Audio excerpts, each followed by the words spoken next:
he was a man after God's own heart. Right. But he says, like, man, the thing that, man, caused me to stumble, the thing that almost caused me to lose my hold on God was just like, man, this idea of, man, here I am trying to serve God, purify my heart, do my best to walk uprightly. But, man, when I look at those who are not in covenant with God, it says, like, they don't seem to be having the troubles other people have. He goes on to talk about how their bodies always seem healthy and strong, how they seem to always increase in riches. And honestly, there are times, I think, that all of us can be in a slippery space of life. Absolutely. When there is just kind of this right formula that the devil kind of knows how to will into being. Where you are in a tough spot and you're having to at least momentarily look up, whether it's in your job or in your family or in your social settings or in social media.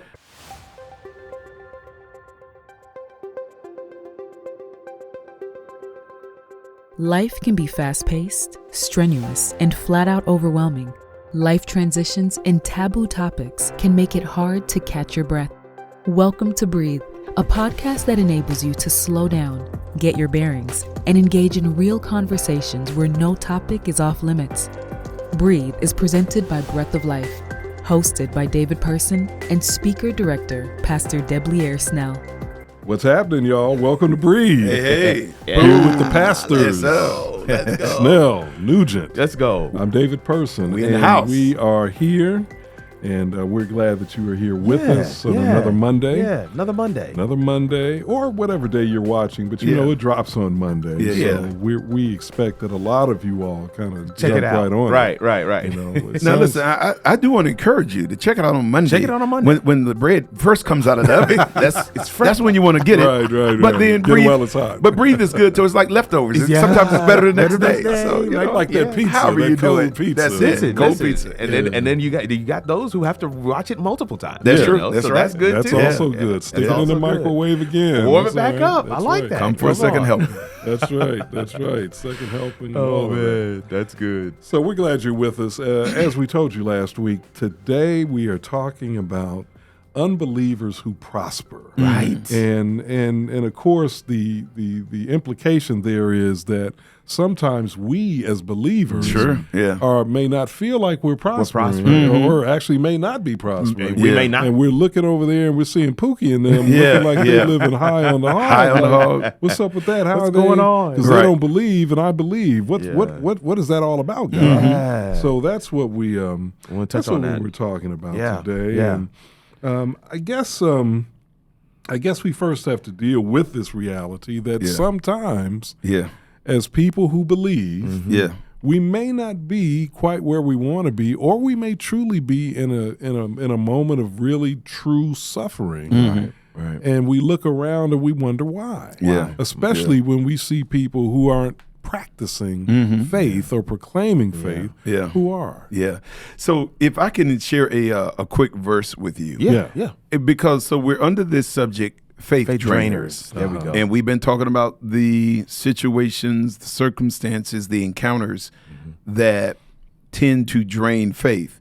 And I do believe, and I think the scripture will back me up on this, that one of the things that actually drains faith is when we kind of get stuck in the perception that those who don't serve God are living better than those who serve God totally are. Agree. So, like, listen to what David says in Psalm 73. I ain't gonna lie. Everybody's David ready. Is the guy. David is the guy. It is so real. It's comical. Yeah. And this is why I be telling people, man, you need to get into the word. Get Because into like it. it speaks to every experience of life. So he says, truly God is good to Israel, to such as are pure in heart.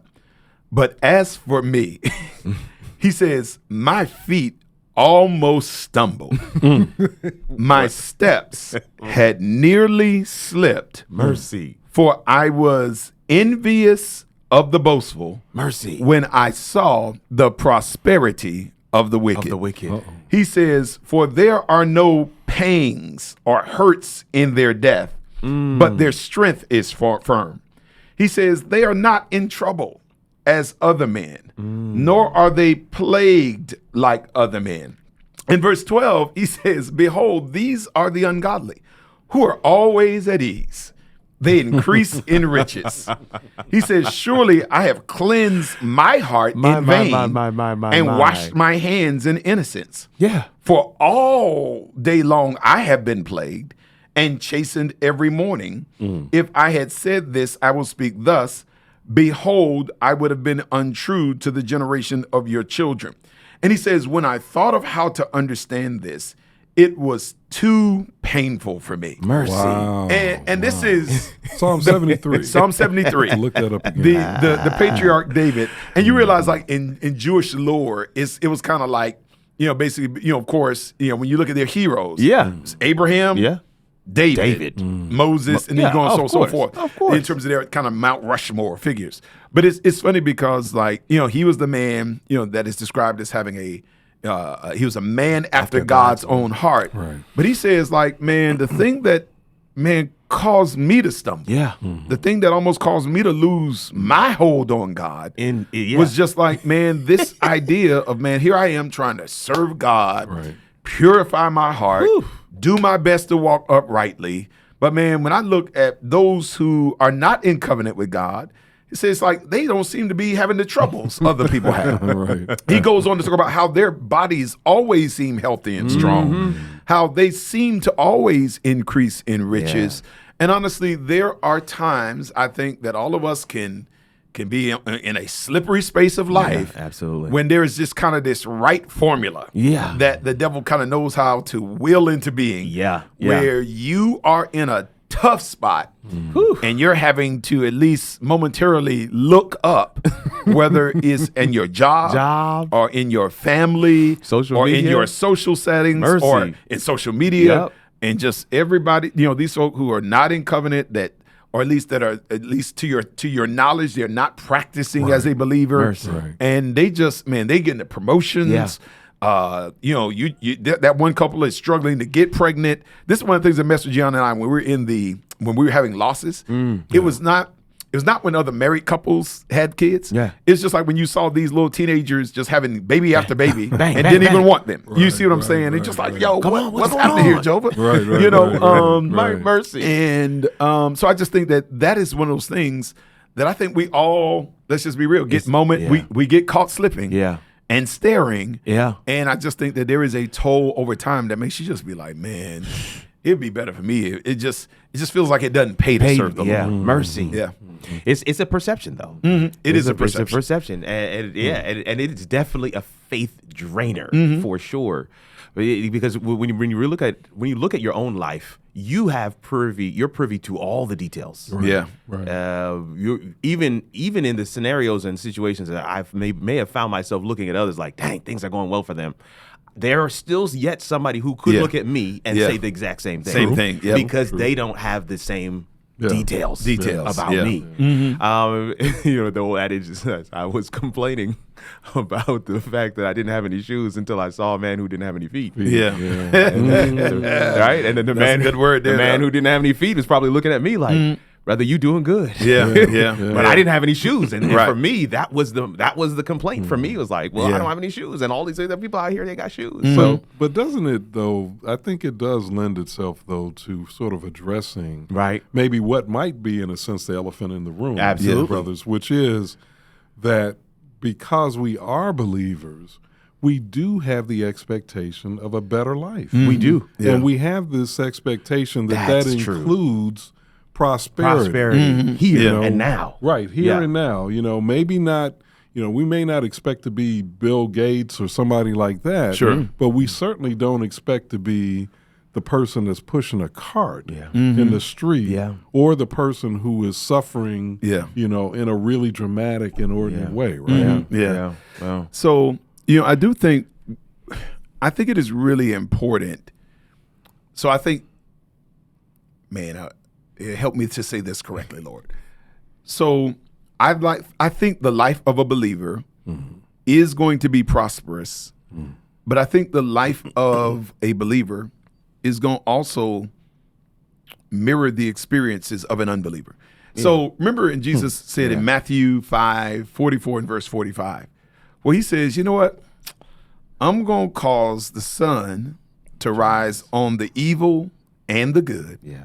And I'm going to cause the rain to fall on the just and the unjust.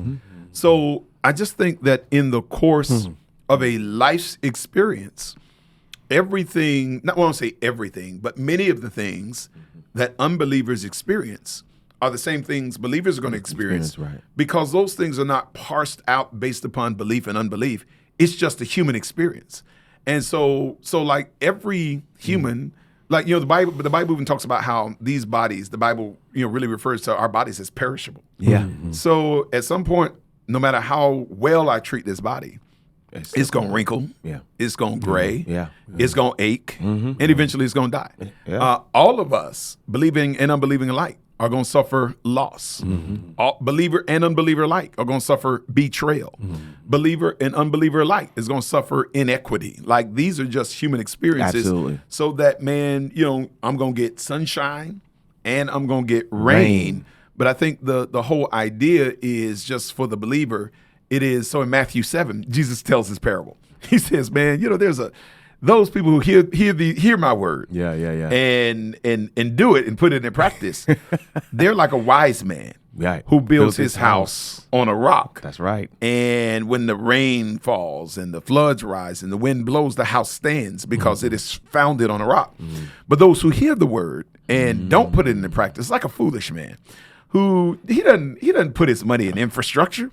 He doesn't lay a foundation. He builds right there on beachfront property. Mercy. He doesn't put his money in infrastructure. He puts it in finishes. Fancy designer tile and fancy shingles and upgraded lighting. Come on. But the problem is, man, that person who builds without a foundation, this is so good. That house looks much doper. It really does. I mean, it is a showpiece, showstopper house. Yeah. But it doesn't have a foundation. That's good. But the problem is, it is going to rain on both houses. Okay. And where you have built essentially determines how you survive. That's good. Or manage the storms that are destined to come upon all. Yeah. So I just think, at the end of the day, the believer's life, and I've said this in 1,000 sermons, a believer's life is not storm-free. A believer's life is storm-proof. And I think that's where we have to kind of say, all right, I want to build my life on things that have one eternal consequence and that have enough substance that allow me to withstand the storms that pass upon all men. So it almost comes back to, what is that? What is the definition of success? Yeah. What is the definition of prosperity? Because if the prosperity are the shiny things, then maybe we won't be prosperous. Yeah. Or maybe at a core we can be, and then it manifests itself into some of those shiny things. But I think in addition to that, you also have, I love this analogy of building, where did you build? Yeah. What's that foundation? Because there's a lot of times we will make the larger decision to do what is right. But in smaller instances, we build on sand. Yep. Regularly, we build on sand. Yeah. So, yes, my life is with the Lord. Listen, but credit card swipe. Swipe. Swipe. You know what I'm saying? It's like we made it. We build on foundation, firm foundation in the larger things, but in some of these smaller things, and those smaller things is what we often complain about. Yeah. Right. So we talked about this in a previous podcast. I don't have a car payment. Yeah. It's just a decision my wife and I have made. We have 2 cars, but we don't have a car payment. Yeah. Our cars, I think, are nice. Yeah. I think they're nice. Yeah. But do they have all the bells and whistles? Is it brand new? No. Yep. But I don't have that bill. Right. Yeah. And so there are things I just don't necessarily struggle with. I was chatting with some friends just recently, and they were like, man, it's just mounting. I don't know how to keep up. I'm like, you've created an albatross. See, this is what I mean by in these smaller instances, we haven't built on the firm foundation. And you can't see what kind of stress they are managing at all until you are saddled with some of those things. Exactly. And then we look at them, because that car is nice. It's the 2025 version. Yeah. And you're saying to yourself, man, look how they're pulling up. God, I'm in it, And this is the perception. But that's stress. They're gray. Their hair is graying. They're living under a weight. Yeah. So that's not prosperity, in my opinion. Yeah. And it's funny because I think prosperity real talk, I think it grows from the inside out. So that, like, think about what Paul says. He says, man, godliness with contentment, that's great gain. That's great gain. Or when you read the book of Proverbs, it talks about how wisdom is the principal thing. Yeah. He says, wisdom. All you're getting, get wisdom. Yeah. And all you're getting, get understanding. He actually compares it as being more valuable than rubies or all the fine metals that we chase after. He's like, no, don't chase that. Chase this. Yeah. And he says that, essentially says the fear of God is the beginning of wisdom. And it's funny because, like, that idea of just the perception of the prosperity of the wicked. Have you ever read, well, I'm sure all of us have read the book of Ecclesiastes. And it's funny, the perception. I almost wonder for a minute, like, why is this even in the Bible? Why does this book Because exist? it sounds like the ranting of just like this guy who's wasted life. Yeah. But honestly, I just think it actually speaks to really what David was talking about. Because Solomon was just like, listen, whatever, he says, like, no good thing, nothing did I withhold from my heart. I gave my appetite everything. He tasted all the fruit. Yeah, I gave it everything it wanted. Money, all the thousands of women, the houses, everything overlaid in gold, all the delicacies. And you know what his conclusion was? Like, I mean, it's actually sad that it took him to get that. He's just like, you know what? All is vanity. Like, it's all vanity. It meant nothing, and it brought no joy. He talks about how all it brought was vexation of soul. Mercy. As I lived under the sun. Yeah. And it's funny because, like, even when we look at, like, just like the big conversation now is the Diddy, the Diddy case, right? And as it unfolds. Yeah. And I think a part of the intrigue, right, is it's funny because you're talking about the perception. So him and the young lady, right? These pictures of them on the red carpet. Yeah. It looks great. Dressed to the nine. Yeah. And stepping out of limos. Luxury automobiles. From the outside, man, it just looked like they could not be happier. But then you listen to her testimony about, man, just feeling treated less than human. Mercy. Or worthless. Wow. Like, man, but externally. Yeah. Like, man, you could not see that. Like, she was the perfect perception of confidence. Mercy. Success. But she's like, man, I'm in a situation where I feel worthless. Like, I don't even know myself. Like, I feel disgusting. You see what I'm saying? Wow. Like, these are the things that she is describing in this unhealthy, toxic scenario that they're in. Yeah. And honestly, it's funny because a lot of the focus is on her as it should be as a victim. But you got to think about how much unrest that man had to have in his soul. Yeah. Like, that's the truth. To act out and behave in some of these ways. Like, man, we're looking at, like, and I think the intrigue is like, yo, they have it all. This is the quintessential lineup, right? But they don't have what matters the most. Yeah. And there's a weight and a worry and a stress that comes from knowing you have done certain things, and it's only a matter of time before it comes out. Because even if it was just this one incident, with this one lady, I'm certain that he lived with a weight, a guilt. Like, this thing is going to come out. Something is going to drop. Somebody's gonna find out, and you live with this. Things are good right now. Yeah. You can't even enjoy those good moments. And even the Bible talks about how the wicked flee when no one pursues. Mercy. But the righteous are as bold as a lion. Like, so even like one of the things that's good that, like, a simple joy that many believers have, you don't even realize it. Yeah. It's just like when you've treated people a certain way. And you've lived a life of honesty and integrity. So good. Like, there are just certain people, they are just living life waiting for it to catch up with them. That's it. Their whole life is waiting for that other shoe to drop, for them to reap what they have sown. Like, they live in a prison of their own making. Absolutely. And there's a simple joy of just knowing I can lay my head to pillow tonight. I can sleep. And ain't got nobody coming for me. No. You know what I'm saying? Like, again, evil happens in the world. It does. But I'm saying at the end of the day, I ain't waiting for nobody to come get even or catch up with me or so on and so forth. So I just think that they're just contentment, wisdom, joy, just something like peace. Yeah.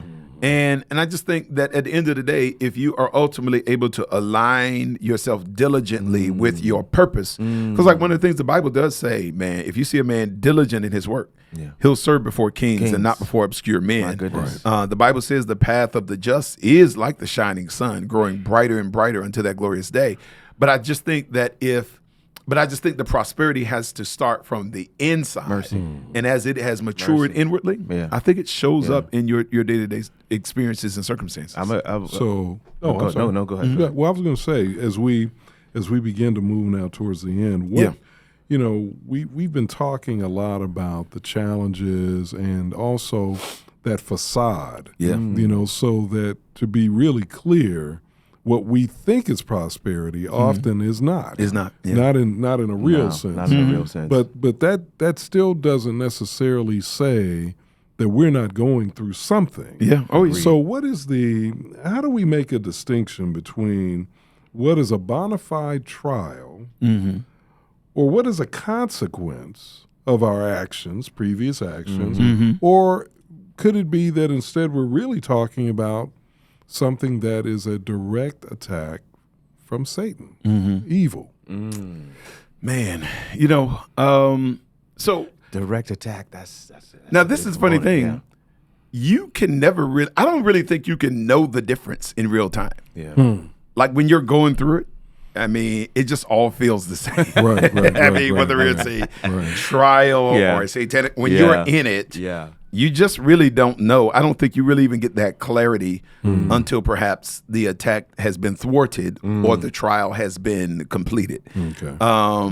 But I do think that maybe I think one of the things, maybe as you reflect, I just think satanic attacks are designed to separate you from faith, to create alienation between you and God. Agreed. Whereas trials have a different work. Yeah. They are to develop internal virtues, disciplines, character traits that could not be developed any other way. That is good. And I think that's the critical component. Because it's so funny. Because we'll say, we'll pray for certain things. It trips me out because we'll be like, Lord, just give me the character of Jesus. You right? Give me the faith of Job. When you pray for the character of Jesus, what you are inviting are the processes that helped him develop that kind of character. Yeah. Like the Bible literally says he learned obedience through the things he suffered. That's what the word says. And so I just think like there is no character pill. There is no character class. There's no character ointment. It is only developed through processes that we generally don't like and or uncomfortable. See, this is where we had a really good discussion on persecution, right? As a faith trainer, and this was one of the points I was going to bring up. Is that sometimes what we call persecution, is God refining us. It's God shaving off those rough edges, that we prayed for. But in the moment, we don't like it. We don't like it. We don't want to go through it. God, remove this. Man, why am I facing this? Well, there's some, as you said, there are some lessons you will not learn unless these trials come. And in love, God is allowing you to go through the trial, sometimes over and over. Because we refuse to learn. And I've experienced that in my life. I've experienced that. It's like, okay, God, you're going to bring me back to this again, aren't you? I'm going to get it this time. I'm going to get it this time. I'm going to get it this time. And I feel like there's also a sensitivity that the Christian and the believer, let me say believer, needs to develop with their Lord and Savior to recognize, oh, you're setting me up. You're saying it, Doc. Yeah. You're saying it. Because I can tell you sometimes, even as God will place a message on my heart to share with a friend, to share with his child, or even to share in a sermon, and he is going to bring this thing to you. To you. Yep. And you're saying to yourself, this is going to be a tough one to preach because, I got to live that. Got to live it. And that's whether you're a pastor or not, you are a believer, you are a disciple of Jesus. Your life doesn't look different. you will be called to share things that God will then ask you to live through. Yeah. Wow. And that could be seen as. And let me just be clear. I have not arrived to the point where I am coveting trial. Not at all. Not at all. With you, I don't celebrate. Right. I'm not there yet. I'm striving, right? I'm not celebrating trial when I'm in the midst of it. I guess I'm probably at the place where I recognize, okay, God, you're up to something. You're doing that's where I am. Yeah. But I'm not where James says, where James is like, count it all joy. That's not me. When you fall into diverse trials. Not quite there yet, James. But I do think one of the keys to navigating it is what he says. He says, count it all joy because the trying of your faith worketh patience. And he lays out a list of virtues that are developed through the trying process, right? But let me just say this, because I think, and I use this analogy from time to time, you will never be able to appreciate trials if you don't value what they're developing. Yeah. If that's the piece, you only are looking at immediate material things as valuable, this won't make sense to you. Yeah. But man, if something is developing faith, I should rejoice in it. I should rejoice. If this is developing patience, like you pray for patience, but patience can only be developed through waiting and testing. Yeah. You see what I'm saying? That's it. Or just even the wisdom that is learned through difficult experience. Yeah. Those are high virtues. So it's kind of like, we kind of, there's some, I think all of us, exercise, you work out. Yeah. Mm-hmm. But you know what exercise is? It's voluntary suffering. It is true. It's voluntary discomfort. It is. And the reason you get up early or you pay somebody to help you be uncomfortable or you go to a gym is that discomfort is what creates definition. Absolutely. And it is the same in the spiritual. It is discomfort that creates definition of character, definition of soul. Yeah. And guess what? Whenever I choose, like you don't go to the gym. Yeah. You don't work out. Yeah. Guess what? You lose that definition. Yep. It happens just like that. It happens. And so I just think that we have to kind of trust God to be our character trainer, and we got to submit to the reps into the program that He provides. Absolutely. And realize that He's trying to produce in us that which is eternal. That's why Paul says, listen, man, he's like, don't look at the things that are seen. Because everything that is seen is temporary. But our focus has to be on that which is not seen. Because those are the things that are eternal. And I think that when you look at Psalm 73, I think David, as I bring it to a close, he talks about how, man, until I went into the sanctuary of God. That's it. He says, then I understood their end. And I just think that if you're looking at life only in the context of these 70 years, you will always envy the boastful or the proud or the wicked. Yeah. But I think that, man, when you look at your life in terms of like, oh, this is but a drop. Yeah. Like, so let's just say if this is your 70 years, eternity is, you know what I'm saying? It's not even, you can't even see it from a fingernail. Right. It's not, Right. And eternity, it's like, I ain't gonna lie, so it's such a hard concept to even embrace. Because everything in our world has a start and an end, an origin and an expiration date. But man, hallelujah to God, there is going to come a day where we actually have our last bad day. Wow.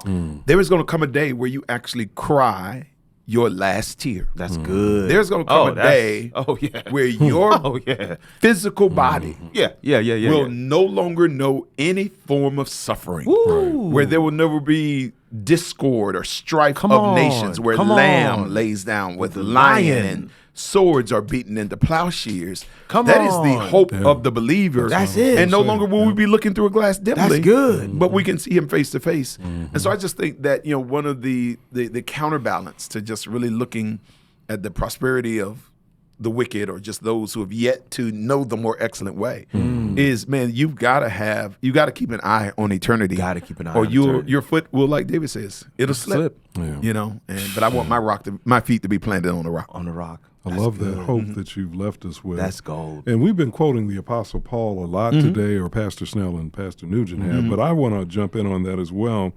I was thinking as we were talking earlier about Hebrews chapter 12, verse 11, which says, "For the moment, all discipline seems painful rather than pleasant. That's the word. But later, it yields the peaceful fruit of righteousness to those who have been trained by it." Trained by it. Yeah. That's the word. Wow. Powerful. Fruit of righteousness for those who've been trained by it. That's good, it. Doc. Yeah. That's a great place to land right there. That's good.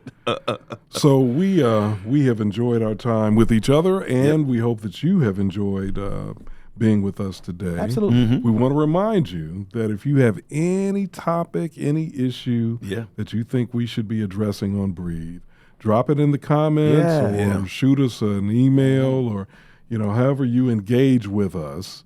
Let us know so that we can factor that into our programming schedule. Absolutely. And we hope that you will join us next time here on Breathe. We're going to shift gears now that we're moving out of the month of May and into June. And we're going to, trying to call up my notes. We're going to be talking about the subject, should I stay? Thank you. Or should I go? Should I stay or should I go? That's the month of June. Should I go? And we're going to be talking about how to know when it's time to persevere or when is it time for me to pivot. I think sometimes when we're in that decision space, man, is it God's will for me to persevere, stick it out? Yeah. Or do I need to go and pivot and adjust and to move into a different plan that God Absolutely. made? That's right. Absolutely. That's good. So that's for the month of June, and our first episode is going to be looking at that from the standpoint of our social lives. So we hope that you'll join us on Breathe, and don't forget, as you're facing challenges and trials, keep that hope. Keep the hope. Keep that hope that God is actually training you, preparing you for something better and richer. And maybe it'll help while you're going through that. Yep. If you stop, pray, and breathe. Breathe is produced by David Person for Breath of Life. Executive producer is Debleaire Snell, and sound engineer is Kirk Nugent.